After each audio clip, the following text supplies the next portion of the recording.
Bonjour mes amis Lion, j'espère que vous allez bien. Je suis ravie de vous retrouver pour votre guidance de la semaine du 17 au 23 mars 2025.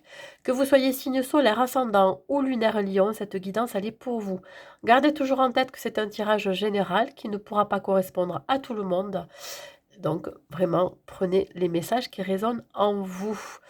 Si vous souhaitez une guidance privée personnalisée, n'hésitez pas à m'écrire à l'adresse mail qui se trouve en bas de description sous la vidéo. Et si vous souhaitez vous abonner à ma chaîne, c'est complètement gratuit. Vous pouvez le faire en cliquant sur le bouton s'abonner.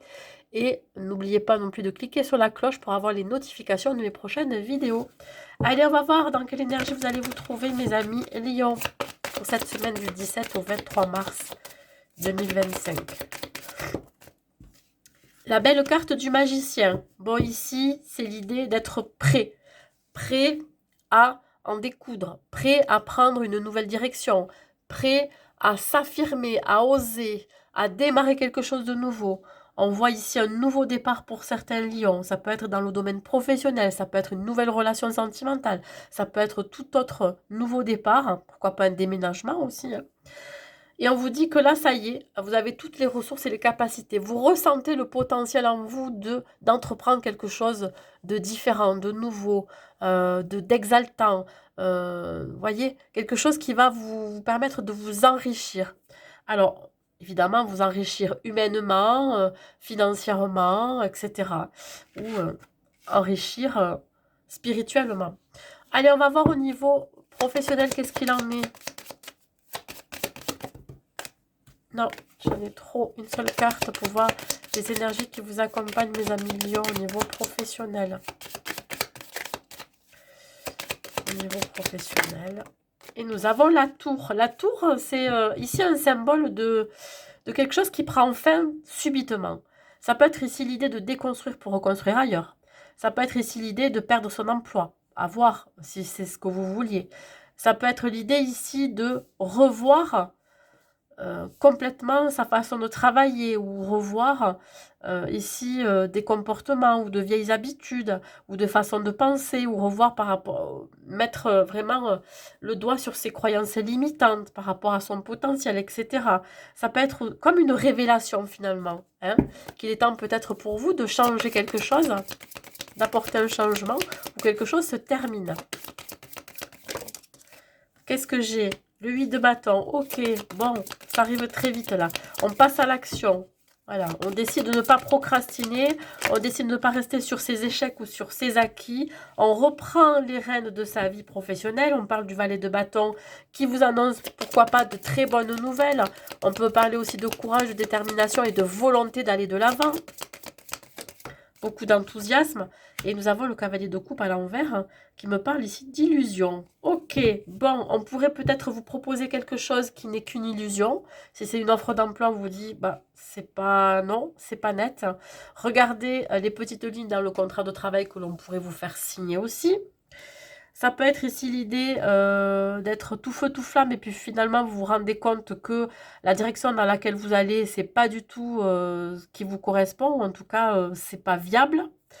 On peut parler ici de personnes qui pourraient vous mentir, qui pourraient comme je vous ai dit vous proposer quelque chose et c'est pas du tout ce que vous recherchez ou dans tous les cas c'est pas du tout ce qui était annoncé.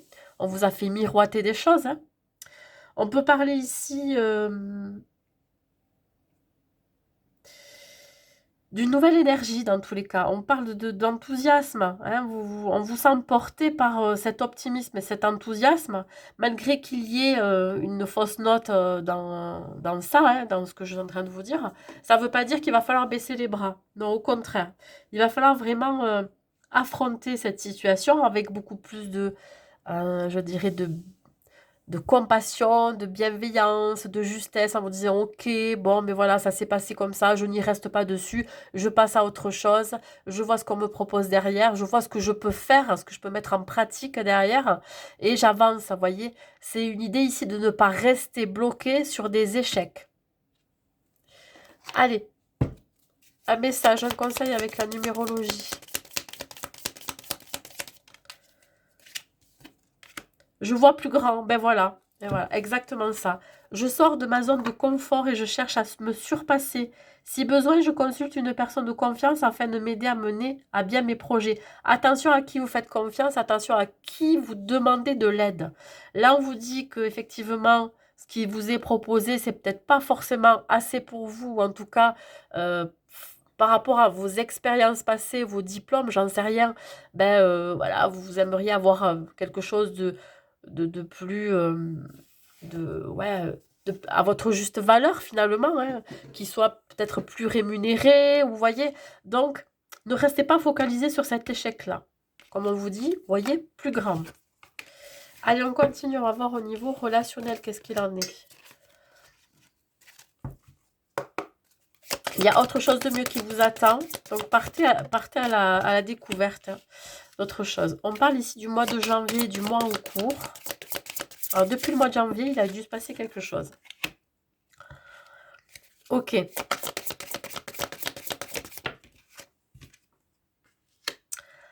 Alors, vous attendez des nouvelles de quelqu'un depuis le mois de janvier dernier.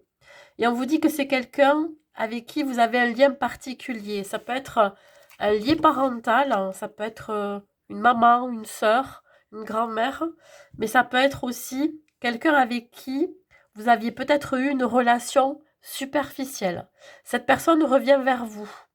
Elle revient vers vous, vous pourriez recevoir des messages ou des nouvelles de cette personne, des nouvelles que vous attendez. Je ne sais pas pourquoi vous les attendez, ces nouvelles, mais en tout cas, elles arrivent. On vous dit que là, il y a eu peut-être une coupure au mois de janvier.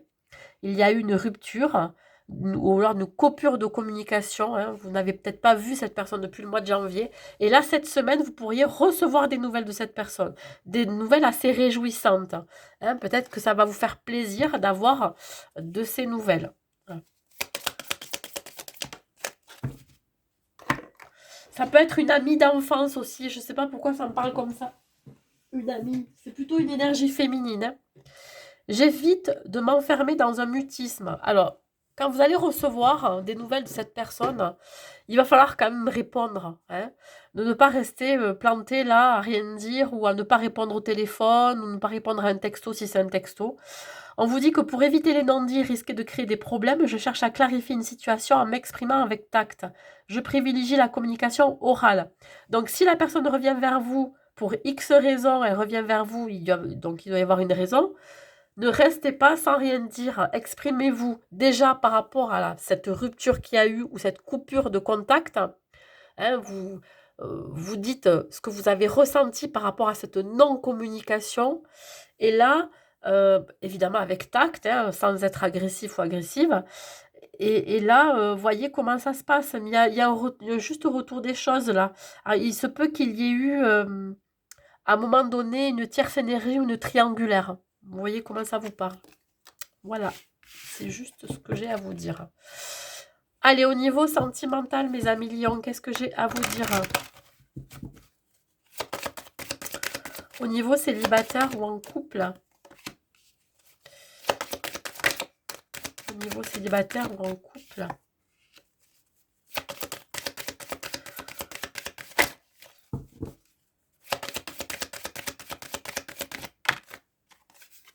Tu veux m'éteindre le feu? Ok. Alors, mes amis célibataires lion, là, il y a peut-être éventuellement un coup de cœur ou un coup de foudre en vue qui vous redonne espoir, hein, en l'amour, l'espoir en une nouvelle relation, l'espoir en une envie de construire, sauf que j'ai l'impression que vous êtes focalisé sur vos échecs passés. Ouais. Et vous pourriez vous auto-saboter ou saboter ce coup de cœur ou ce coup de foudre.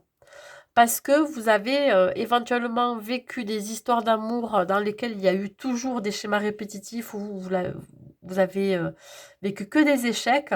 Et là, vous restez bloqué sur ce que vous avez vécu dans le passé là. Mais on vous dit ici, même si ça vous redonne quand même une lueur d'espoir de construire quelque chose, vous êtes bloqué là. Vous pourriez mettre un stop. Si vous êtes en couple, on vous dit ici, que vous avez l'espoir de vous rabibocher avec votre partenaire parce qu'il y a eu le coup de foudre, ça peut être aussi des disputes et des conflits. Il y a pu avoir dans votre relation un conflit, un désaccord, une dispute, hein, et vous aviez l'espoir de renouer avec votre autre personne, hein, sauf que là, c'est peine perdue, hein. J'ai l'impression que là, on vous met un stop, hein. L'échec, c'est votre retour ou un retour à la communication est un échec. Soit vous vous êtes éloigné, même si vous vivez ensemble, vous avez pris de la distance par rapport à votre autre parce qu'il y a eu trop de conflits, de disputes, ou soit il y a, je dirais, une perte de communication, une non-communication qui vous plonge quand même dans un sentiment d'échec dans la relation, hein. Allez, on va voir. Quel est le conseil que je peux vous donner, mes amis Lion? Quel est le conseil que je peux vous donner, mes amis Lion?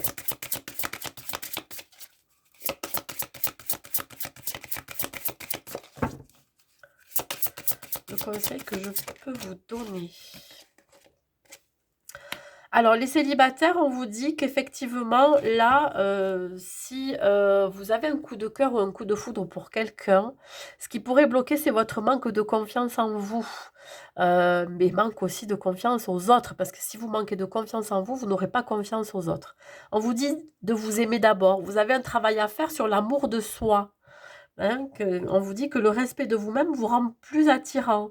Alors, effectivement, si vous avez un coup de cœur ou un coup de foudre, il va pas falloir, je dirais, comment vous dire? Pas vous rabaisser, mais voilà, vous dire que vous n'êtes pas légitime d'être aimé par cette personne pour X raisons. Voilà, il y a une histoire comme ça. Si vous êtes en couple, là, c'est pareil. On vous demande avant tout, avant d'attendre quoi que ce soit de son partenaire ou de sa partenaire, c'est d'abord ici l'idée de se prioriser, de s'apporter soi-même de l'amour avant d'attendre que son partenaire nous en donne. Alors là, il y a vraiment une histoire de non-communication. Il se peut ici que pendant un certain temps, on vous demande vraiment de vous prioriser. Voilà. Le respect de vous-même vous rend plus attirant. Je pense ici que le fait que je vais pas dire que vous jouiez un peu au chat et à la souris ou fuis-moi je te suis, suis-moi je te fuis, peut attirer l'autre, mais j'ai plus la sensation que si vous vous recentrez sur vous-même, vous pourriez peut-être interpeller votre partenaire et il ou elle se dira, ben, il faut que je revienne vers elle ou vers lui parce que là, on sent qu'il y a quand même une grosse distance entre nous, on sent que la communication, elle n'y est plus et je pourrais perdre cette personne. Vous voyez, il y a une histoire ici de se dire, ben, voilà, ça m'embêterait un petit peu. C'est l'idée de se recentrer sur soi et de s'aimer d'abord.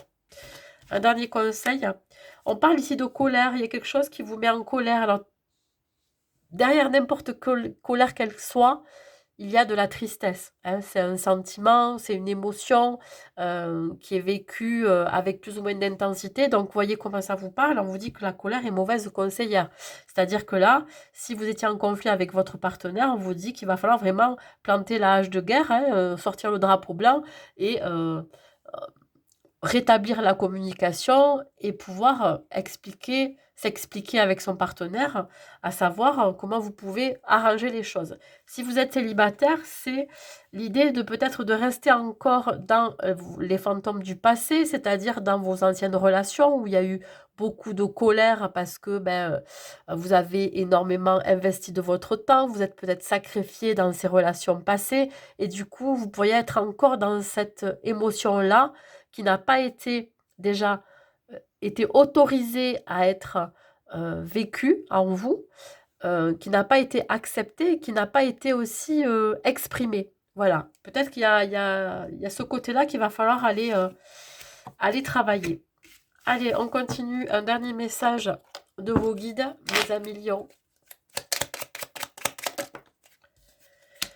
Ne vous sous-estimez pas. Vous voyez, je parlais tout à l'heure de confiance en soi. Vous avez en tête des projets qui ne demandent qu'à s'épanouir. Il est temps de vous libérer de vos peurs et de vous lancer dans une nouvelle aventure personnelle. Vous n'êtes pas encore la personne que vous devez être, mais cela ne tient qu'à vous. Ne vous sous-estimez pas, vous avez en vous la force nécessaire pour relever de nouveaux défis. Aucun obstacle n'est en mesure de vous résister. Franchissez le Rubicon, vous ne le regretterez pas. Voilà mes amis lions, bah, écoutez, j'espère que cette guidance vous aura plu. N'hésitez pas à mettre un like et un commentaire pour me dire si ça vous a parlé et à partager cette vidéo. Je vous souhaite une très belle semaine à vous et je vous dis à très vite.